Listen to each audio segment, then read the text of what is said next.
Okay, just a warning, if you're proceeding past this point, you're going to be experiencing my long, arduous journey wrap up with the roof and skylight. Beware, it's not a short entry.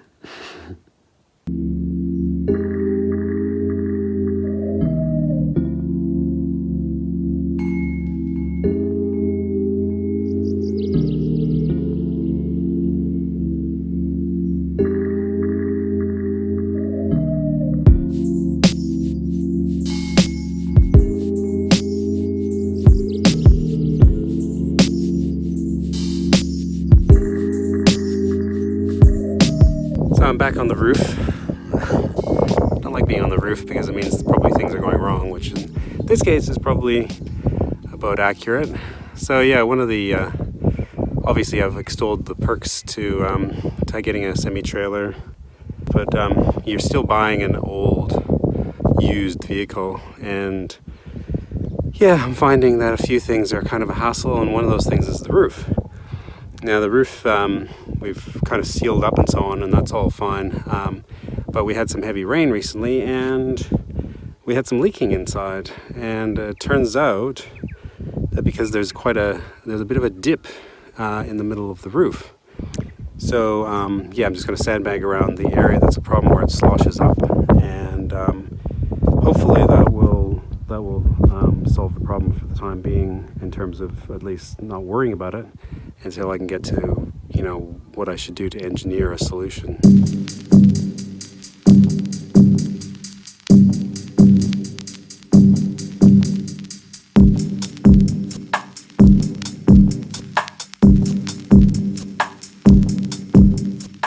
Heidi got some old pillow slips to make sandbags out of. So today we're showcasing our new sandbag range, the hot fuchsia 90s inspired sandbags. Aren't they fabulous? They're harking back to that 90s age when sandbags were in their height of popularity. Amazing.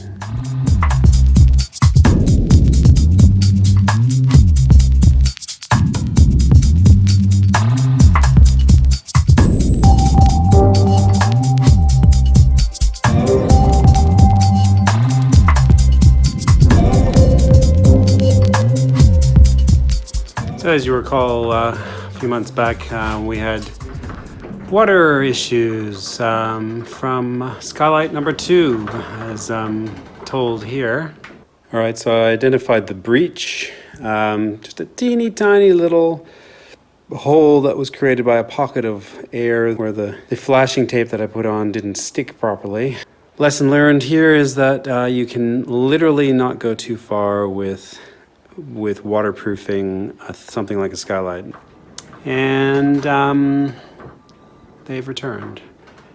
Gosh, I'm just absolutely so beside myself in disappointment that I've had a leak at this particular place again. It's just demoralizing when you are trying to make headway and you realize you've made some stupid mistake somewhere, and I can't figure it out again. I went to such great lengths after that last problem to make sure this is watertight, and it's got to be some just little breach. It's not excessively wet, but it's wet enough that it caused a small drippy puddle last night after a big rain. So I might just have to rip out all the flashing and all the stuff I did on the roof before and just redo it.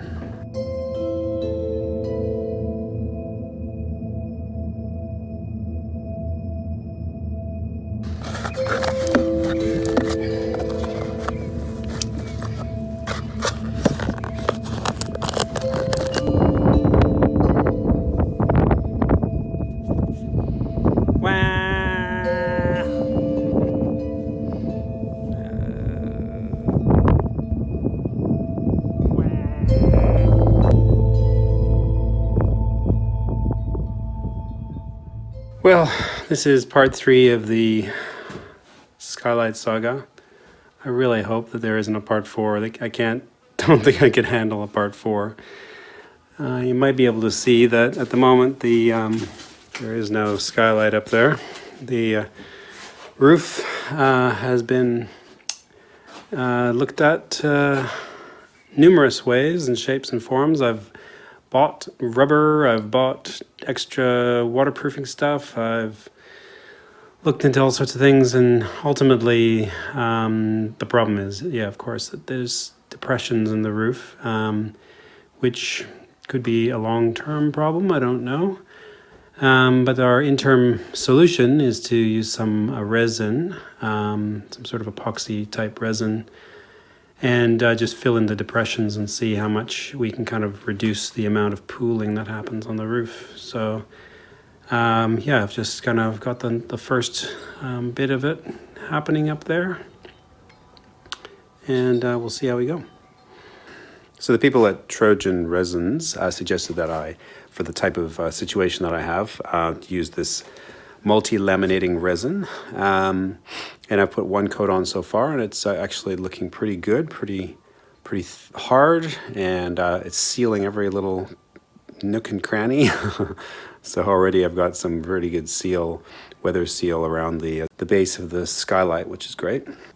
And I'm just going to add a few more layers so that I have can build up that depression a little bit so the water will pool, and then I'll end up resealing it with my roofing paint and reflashing the window, and maybe even I think I'm going to actually raise the skylight slightly as well, just to give it a little more clearance from potentially seeping over. But yeah, hopefully this is the knockout killer punch to solving this stupid problem.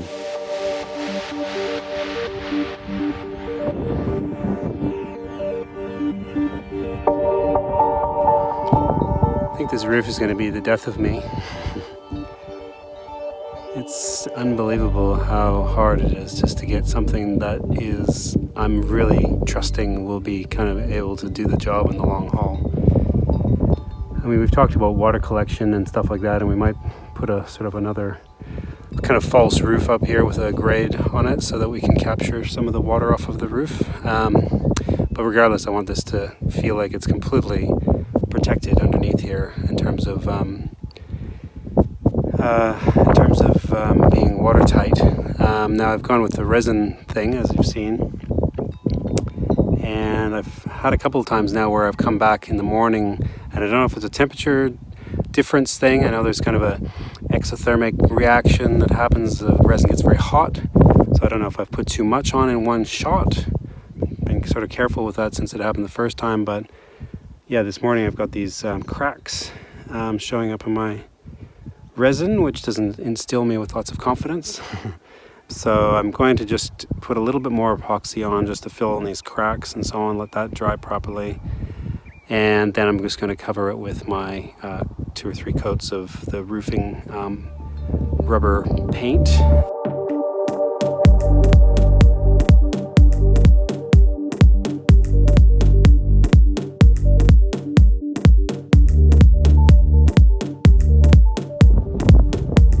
Will this be the last time?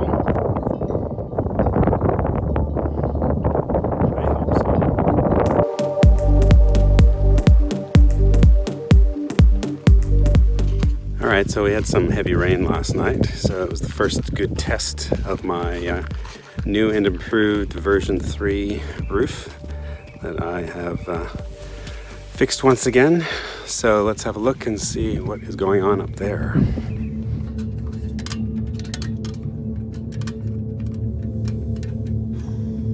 Well, it's an absolute lake up here, and I actually think somehow it's worse than normal.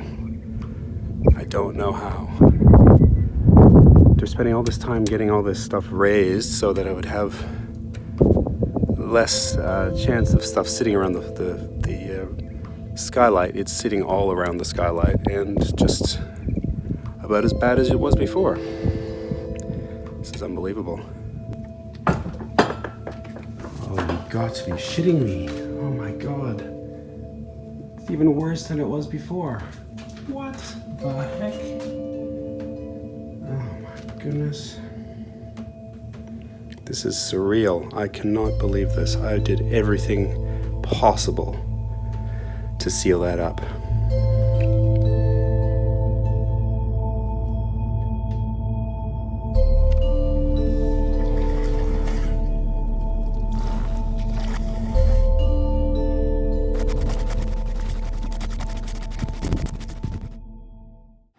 So then the next thing was to make sure that these cracks in the resin don't become a problem. I used a flexible adhesive in the cracks, which seemed to seam up really well. Covered that with a waterproof flashing tape.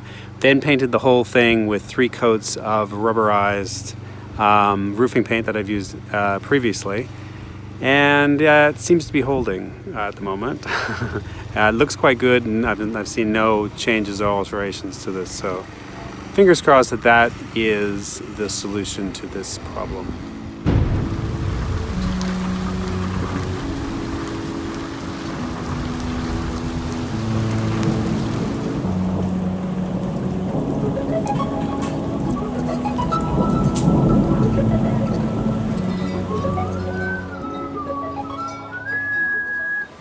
So, hopefully, to finish the saga of the Skylight, we had quite a powerful storm last night. A big cell came through with a lot of rain in a short burst.